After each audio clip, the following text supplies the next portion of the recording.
a moment. Okay, setting up your webinar for Facebook Live. Let me just see. Oh, okay. I think we're live. Okay. All right. Welcome, everybody. I have the massive privilege of getting to have Stefanie Overstreet in our group today. So Stefanie is a registered nurse with her Bachelor's of Science in Nursing. We actually have a very similar background in pediatrics, but she's actually now a nutritional therapy practitioner. She gets to work with families, but women primarily. She's going to share a little bit about what she does, but today we're going to be talking about her journey with postpartum anxiety and depression and that whole postpartum experience, what some of the root causes were that contributed to that and how she came out of it. So thank you so much, Stefanie, for being here today. We're so excited to have you. I will be looking down just to make sure I can see comments if we need them as people leave them. So as you're watching, if you have any questions, don't hesitate to pop them in the comments and we'll make sure to answer them as we're available. But Stefanie, feel free to add anything to what I shared. If I missed anything that you want people to know, the platform is yours. Oh, thank you, Andrea. I'm so excited to be with you. And I'm just so thankful you were the one that kind of sparked my, gave me the idea that a nursing practice could look different than just working in the hospital, because I'd already kind of figured out that that wasn't the best fit for me. And I'm just so excited now to have found my passion and my niche in working with moms. And I love to help moms flourish in their health so that they can feel their best and enjoy motherhood. And it's kind of interesting because it really is my journey through postpartum depression and anxiety that actually kind of launched me into this, what I'm doing now because of my own experience. So yes, when you have a background working with pediatrics, postpartum, NICU, I mean, I was the nurse that would take care of mamas after they give birth, which was such a privilege to be there and to take care of them and their baby in their first, 24, 48 hours of life together. And I was the one that would do the discharge paperwork and teach them and send them home. And so I thought, when I went to have my own first child, I thought of course there's going to be a learning curve, but I'm pretty well prepared. I'm not new to this. Same experience. Yeah. Yeah.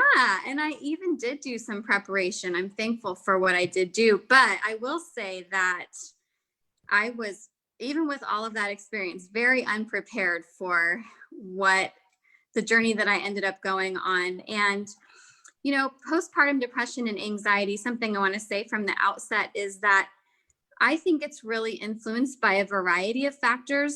And so that's what I'm hoping to communicate when I share my own journey, that it's going to look different for everyone. We're all going to have a different variety of factors that go into it.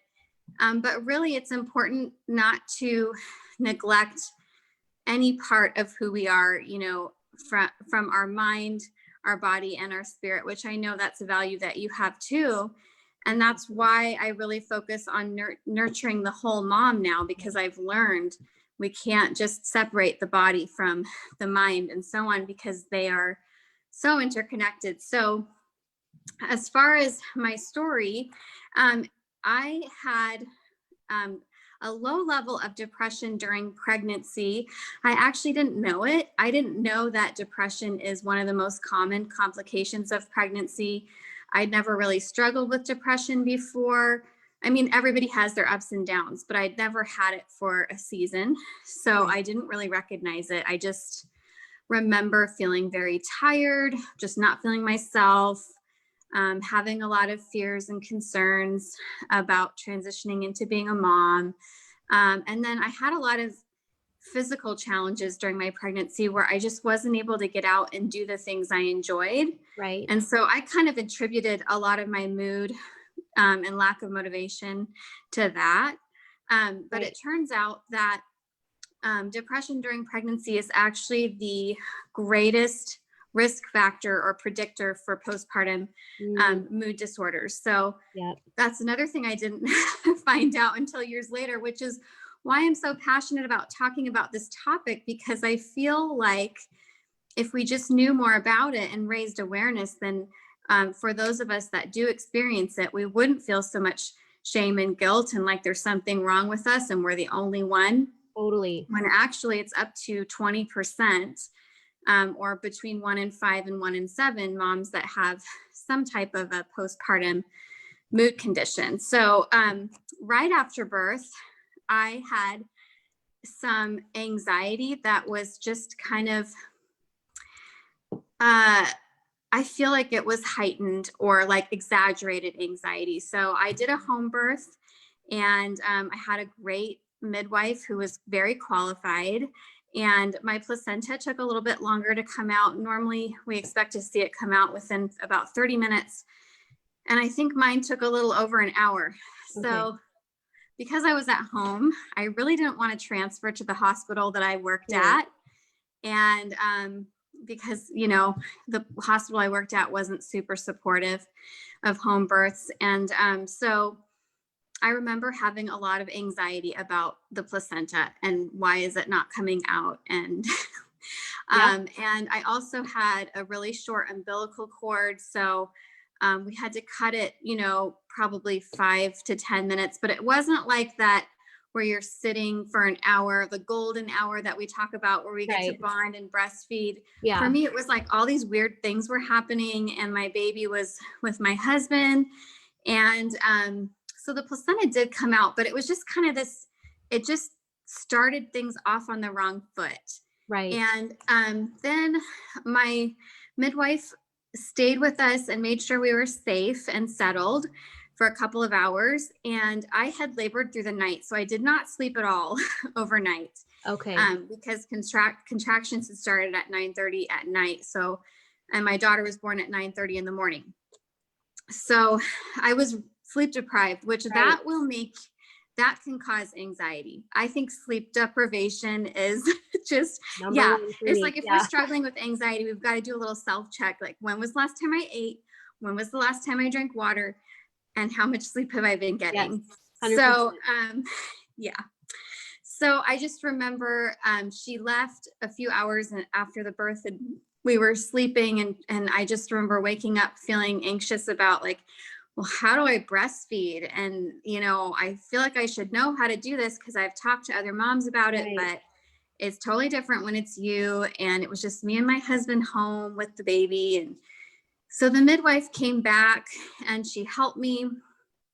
And there were just some other traumatic things that happened that day that really just, that anxiety just kind of, it's like it became a filter or a lens that I viewed everything through. And I think sometimes we really, if we're not aware of it, we don't realize that it can actually be coloring our perception of everything. So I remember just feeling kind of detached and wanting to sleep a lot. I wouldn't say that I wasn't bonded to my baby at all, but it was definitely, in retrospect, the bond that I have with my daughter now. I'm like, oh yeah, I think I was like in a major fog, you know, and just overwhelmed. And, you know, I really wanted to enjoy motherhood. Like, I so badly wanted to enjoy being a mom. And I think we had a lot of challenges come up in the first couple of weeks, to where the challenges themselves would be a lot, but then add anxiety and depression, or add anxiety on top of it.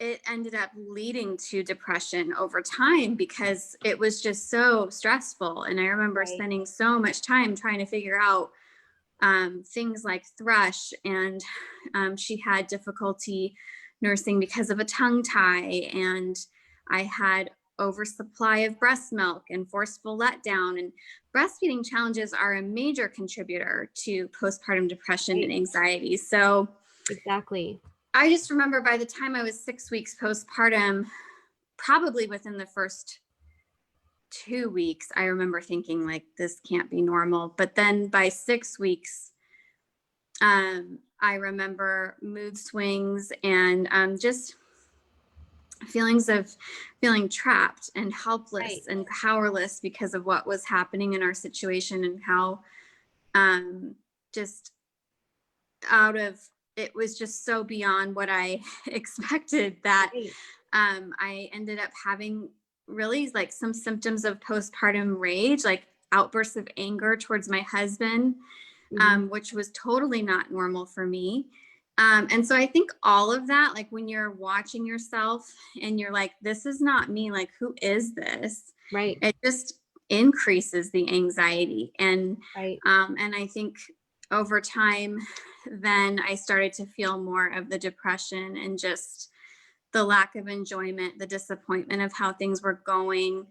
And so I also had, as far as symptoms of anxiety, difficulty sleeping was a big one, Mm-hmm. heightened responses. So everything just, it was like my response to it was so much more than it needed to be.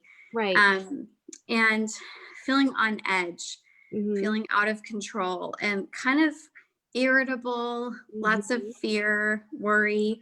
Right. And then I remember kind of having times where I would feel fatigue Mm-hmm. and brain fog, and then it would alternate with feeling shaky or kind of an increased heart rate or shallow breathing. I wouldn't say I had any like panic attacks, but it would just kind of be this wired and tired feeling Right. almost. Yeah, so Can I it ask a was. quick question in there? Mhm. Yeah. Yeah. Okay. Sorry to interrupt you. I think I know for myself, so I'd had depression and anxiety before, but I was not struggling with anxiety during my pregnancy. Well, Mhm. my dad was on hospice, so obviously there was situational anxiety. So for me, I didn't even though I'd experienced depression before and I experienced anxiety before, the post I didn't catch it. Like I didn't even recognize it in myself. Because Mhm. it's so different postpartum. Do you feel like Mhm. that was the same for you at all? Yes, I think in my case, it took me, I want to say 3 or 4 months before I really recognized what was going on, and self referred for a program in my county for moms that were struggling after giving birth. Okay. And I think for me, it was just, I couldn't tell because I would have days where I would do okay. Yeah. And then I would have bad days, Right. and I think that's common. I hear from a lot of moms, I think, on their bad days, and then Yeah. I'll respond and then I don't hear back and I'm like, oh, she's having a good day. Yeah. I Right. remember.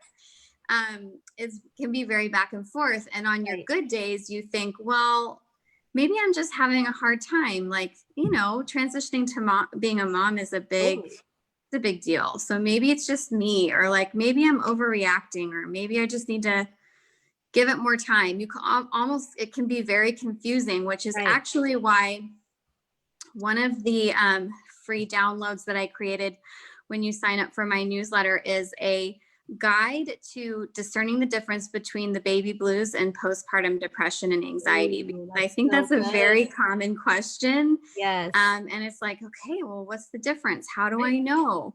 So, yeah, what you said is totally Because very I true. didn't, and I same like in pediatrics, we do screenings for moms. Like I knew that in the, like backwards and forwards. And yet for Mm-hmm. myself, I just didn't recognize it. And I thought maybe I'm just, my dad just died. So maybe I'm, obviously I was grieving on top of that, but maybe Yeah. she's been awake all night. Like there's all these reasons why you could be feeling that way.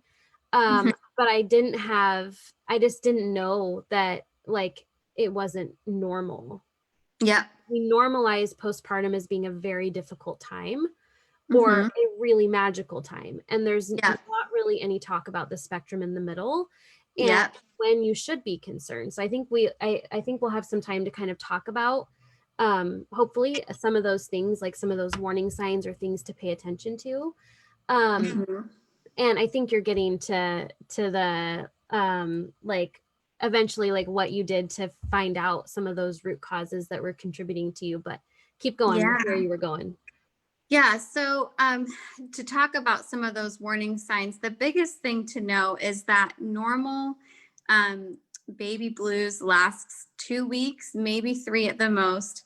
And it's normal to have some tearfulness, mood swings, things like that. But if you're still feeling those things past about 3 weeks, that's when you want to start paying more attention.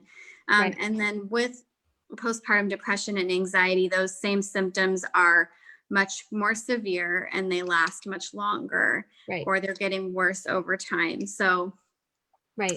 that's kind of some of the, I guess, differences. Yeah. And I think sometimes we want to say, well, like I had my practitioner actually told me, well, you're only 4 weeks postpartum, like give it time. When I was saying like something's wrong, I don't feel Yeah. like myself. And now, after having my experience, I would say if someone's not feeling, if they're struggling Right. and it's been 2 to 3 weeks, I would err on the side of caution and reach out for some help at that point instead Yep. of, I think we normalize waiting too long, like you Yes. said. Totally. And, the focus can be a lot on baby and nursing or bottle feeding, and there's just so many different things that go into those early um, days and weeks of after you've had a baby that we kind of it's easy to minimize mom's mental health, and yet 100%. that is one of the foundational things even for the well-being of baby. Right. So Exactly. Exactly. And that's a really good point is, a lot of times, even the well baby checks, and I think we'll talk a little bit about this too, which are great. Those postpartum checkups are awesome. They're there for a reason, but they're not really built to facilitate really like a full assessment of how mom is doing, right? mhm, And how are you doing? How are you coping with this? What are your family dynamics like right now? How are you adjusting? All of those, things that we need to be looking at, because they're such a big part of, like you said, how baby grows. mhm. Can't do any of that stuff without us being impacted directly by it. So that's one of the reasons why I love what you're doing, and I love what you're bringing, not just to women everywhere, but to the community, because it is such an important conversation. And so Thank you. it sounds like you kind of started that journey, and then what kind of led you to figuring out what was really going on beneath the surface? Yeah, so I uh, reached out for help around 3 to 4 months postpartum, and it took me a while to kind of figure out what some of the underlying causes were. But as I went through them, I started to see that there was probably a response. It was my response to shifting hormones starting in pregnancy and then through breastfeeding. Because I didn't actually, I think it was a month after I stopped breastfeeding, I felt the fog lift and it Yeah. was like, oh, I feel like myself again.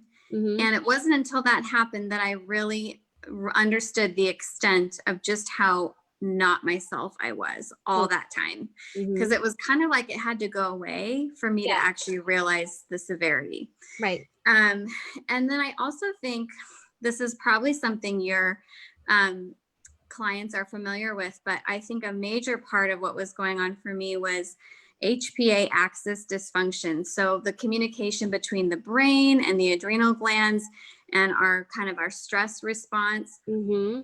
I Yep. think that was majorly dysregulated. So if we think of it like an on-off switch, and if you get into a near car accident and your body switches on the fight or flight to handle the stressor, normally your body kind of goes, okay, now we're fine, like switch it off. Right. And I think for me, my on-off switch was like stuck on with On. like Yeah. duct tape over it. Same. So Yep. I feel like just in my body that there was kind of this stuck in fight or flight mode all the time. Totally. And I did find out years later that I had some gut health disruption. Mm-hmm. So, and it was actually a major process to heal, Right. which had I known postpartum and started doing some things then, I probably could have headed off what Right. ended up happening, which is why I'm so passionate to help moms right away when they're postpartum. I don't want anyone to suffer for a year like I did. Right. But our gut health can affect our mood as well. Right.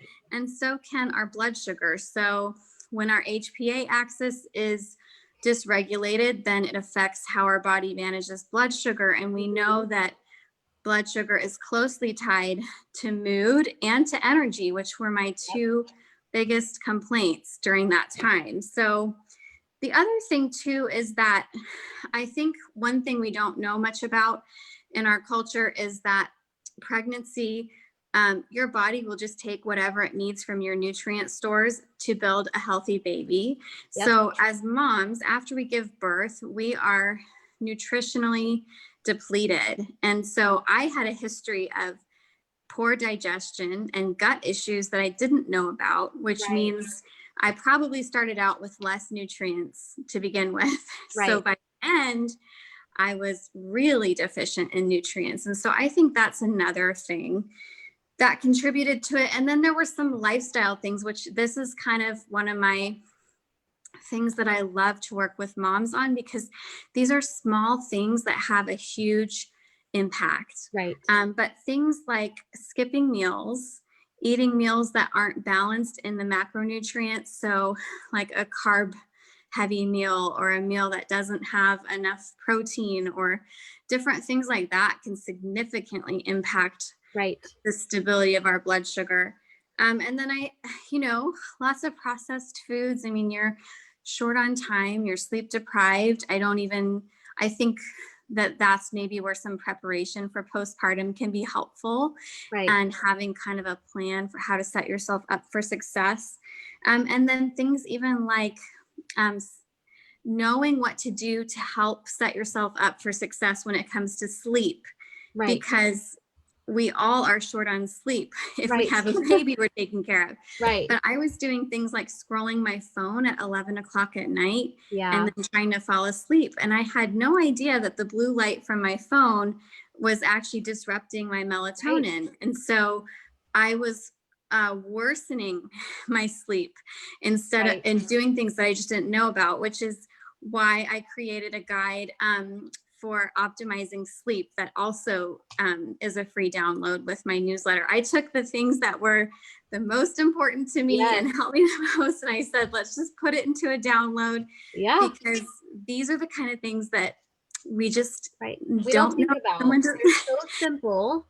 They're so simple, and they're just such habits that we do out of habit, or we're scrolling because we're trying to de-stress, when really it's actually ends up causing more physiologic stress because we're not getting sleep and we're triggering that that response in the body. So I love that. I'm super excited for people to get access. And then something else that I think this is also a big thing that we need to be aware of, that can be kind of an underlying cause or contributing factor, is just things like not knowing how to recognize and reframe false beliefs, or not being able to recognize maybe a narrative that we have. I found that with my postpartum depression and anxiety, there was this real guilt and shame narrative where everything that went wrong was my fault. I couldn't do anything right. Guilt says you did something wrong, and shame says there is something wrong with you. And I feel like those things anchored my perception of everything. And so, and I think also just things like being triggered about being a perfectionist. I think perfectionism is anxiety's little partner. Sometimes they just, not for everybody, but sometimes they really do come together, wanting to control everything.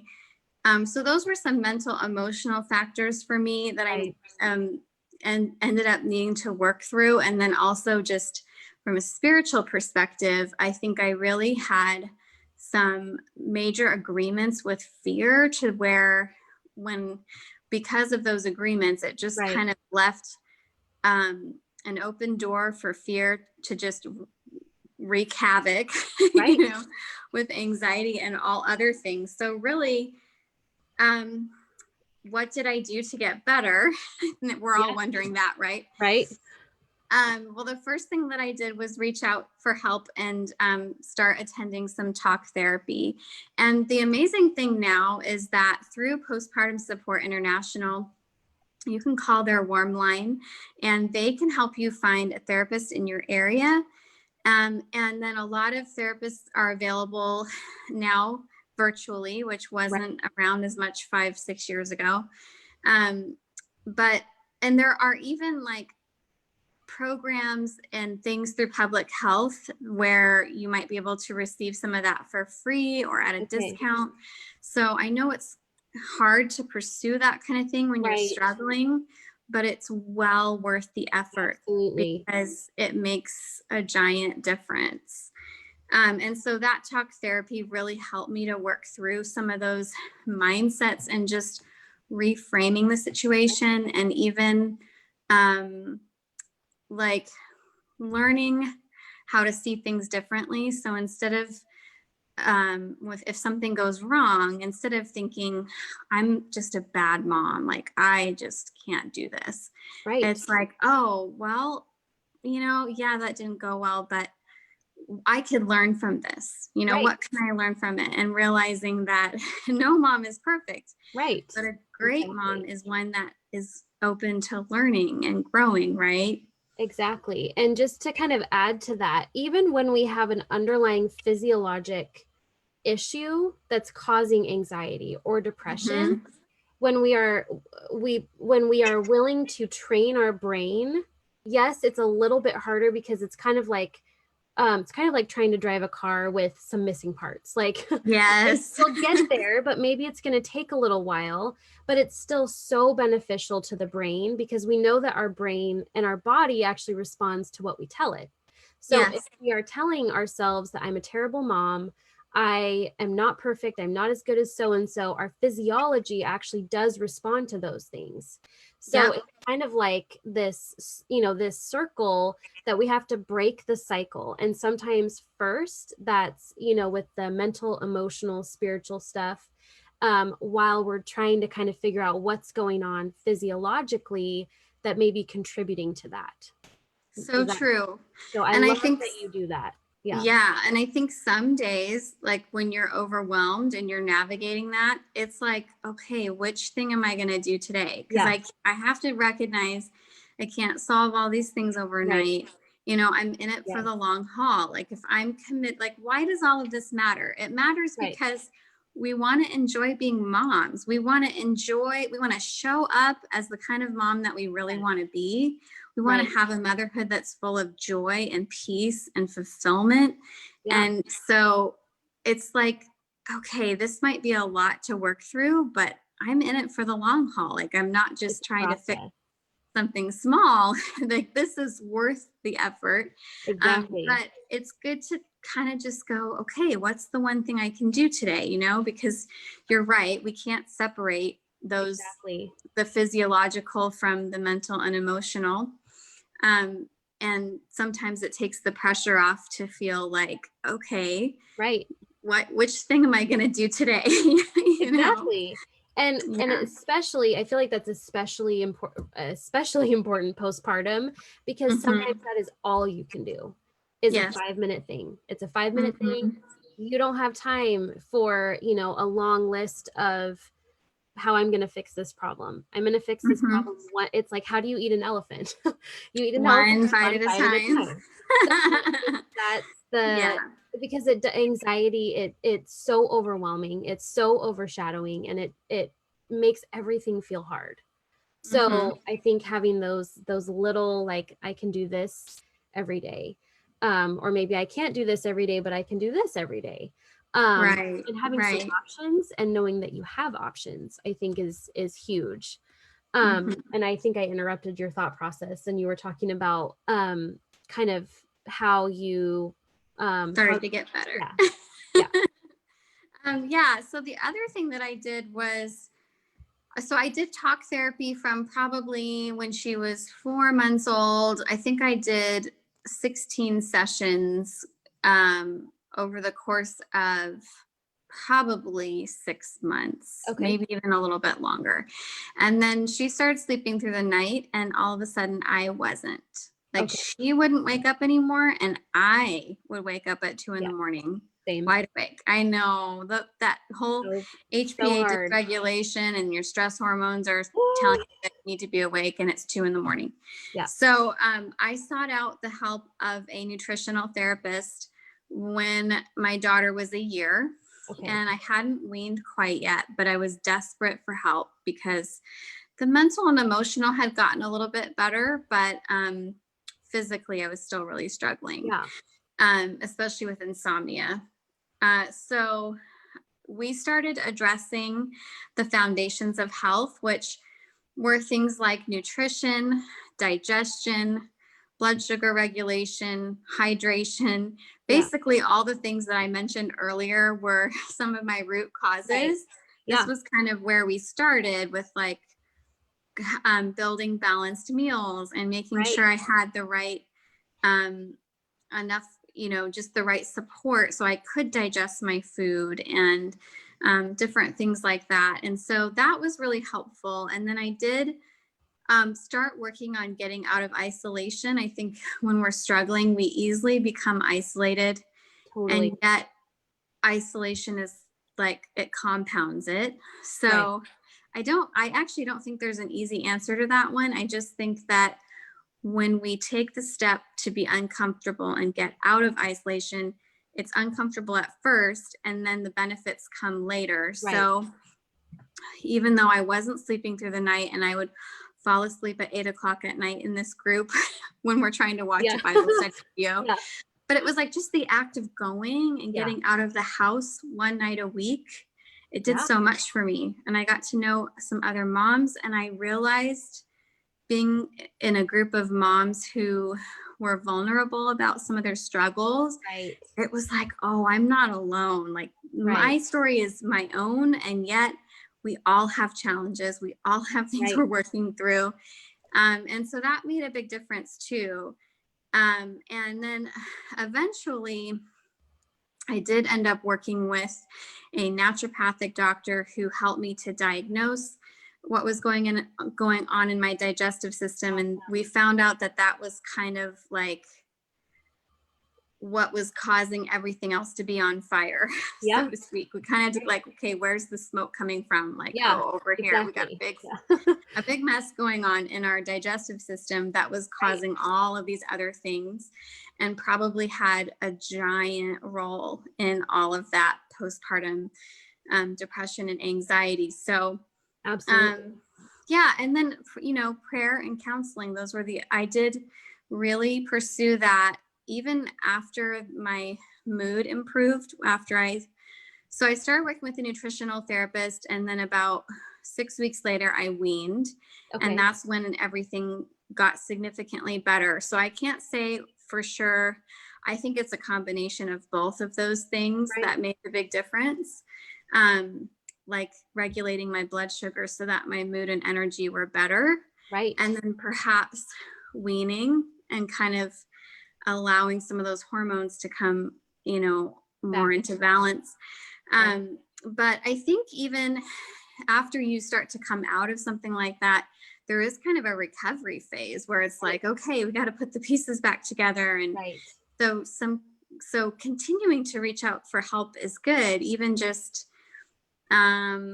like processing what we've been through, and Right. okay, like how can I use this experience and like allow it to make me a better person instead of Exactly. getting stuck in the trauma. Right. Or letting it define you. I know it really wasn't until like I went to counseling and stuff after my postpartum experience as well, or kind of once I realized I was having a postpartum experience, which was way Mm-hmm. too late in the game. She was about 10 months old, I think, by that point that I realized like, Mm-hmm. I should be feeling Yes. um it wasn't until I started having those conversations with other moms that I realized I wasn't weird. There I wasn't know. something wrong with me. Like I wasn't the anomaly. I was Mm-hmm. just it was super unfortunate, but now I understand like you all of the factors that led into that.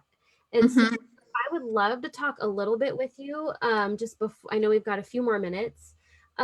What like, how do you help? I know how you help women, but I want them to know how you help women. And what does that coaching kind of look like in the, you know, the while they're pregnant, preparing for postpartum, and then after birth? Do you mind sharing a little bit about that? Yeah.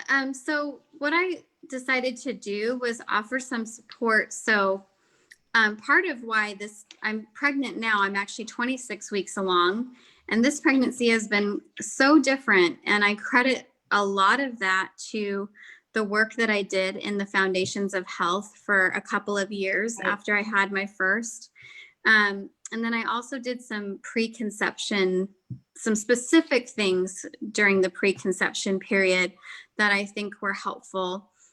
So that's one thing that I offer to support women Awesome. is kind of like, what can we do? There's some different things we can do to kind of set you up for success Right. beforehand. And then really, like the nutritional therapy piece just looks at those foundations.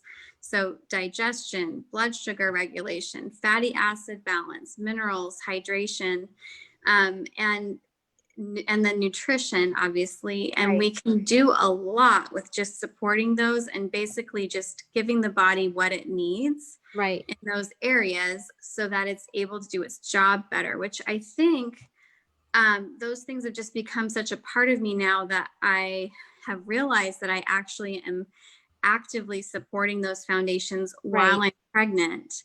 And I think that that's made a huge difference. So, Right. the nutritional therapy process kind of has an assessment tool that we use to kind of figure out which of those foundations could use support. Right. And then that kind of helps guide what suggestions or protocols or techniques we might use. And I love that with this training, I had this false belief when I was postpartum. Someone told me the place that I'd been going to for help had said, "We can't help you, you're breastfeeding." And I think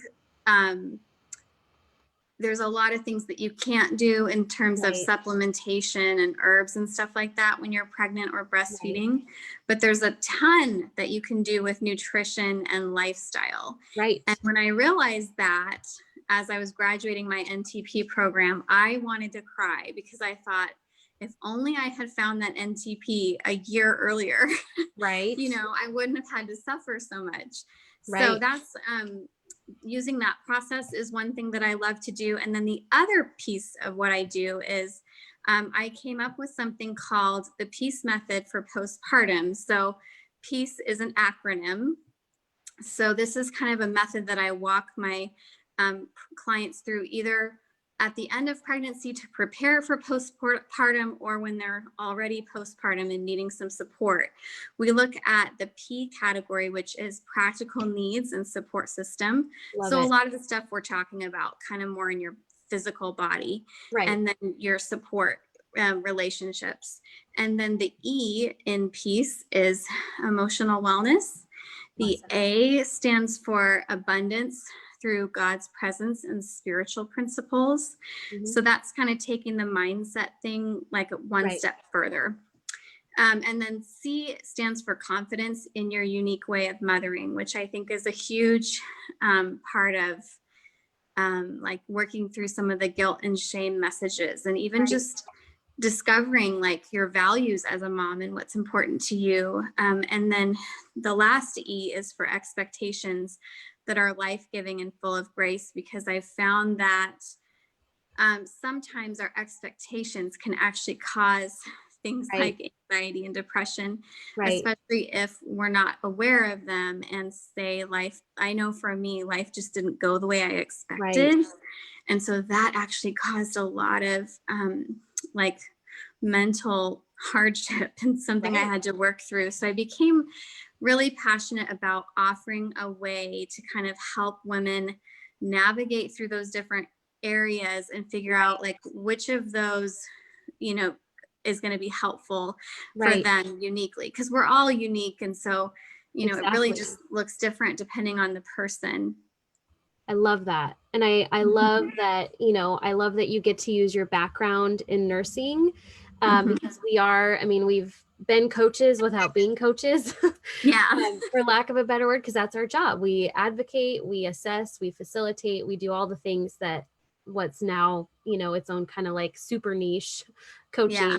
coaching, is we get to bring all of that into helping women. So if it's okay with you, I would love for you, when this is over, if you can post in the comments. I'll post it in the main post as well, how people can find you, how they can connect with you, and the link to sign up for your newsletter, because I think that's just a tremendous resource that I would love for people to have, and I know is going to bring so much value to them. So I know we've got like a minute left, but is there anything else you want to share? We'll probably have to do a part 2, because this was just... Oh, I think we covered it.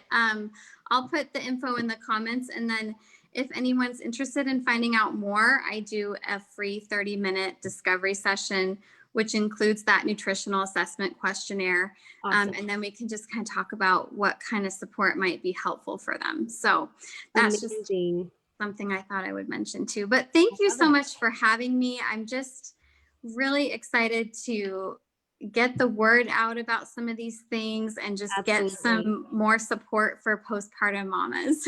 I love it. Thank you for taking the time to be here and just lend your expertise, and your experience is so valuable. And I know there's a bunch of comments of people just saying, oh my gosh, this was so good. So you're welcome to respond in there if you want to. I know that there are going to be more comments as people kind of hop in here and see the video, but thank you so much again, Stefanie. And if they have questions, even during the replay, if they want to tag me, because I'm in the Happy Hormones group already, I can go in and answer them later too. Amazing. Thank you so much, Stefanie. Thank you. Talk to you soon. Yep. Okay. Have a good one. You too.